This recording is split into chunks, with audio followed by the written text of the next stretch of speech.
Vice President Sara Duterte.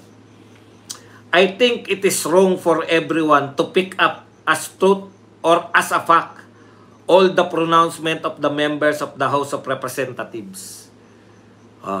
Tatagalugin ko Sira ulo kayo kung maniniwala kayo sa mga congressman. Yun po ang Tagalog nun. Particularly with the fictitious name. Sira ulo kayo pag naniwala kayo na magnanakaw ako dahil sa Mary Grace Piatos.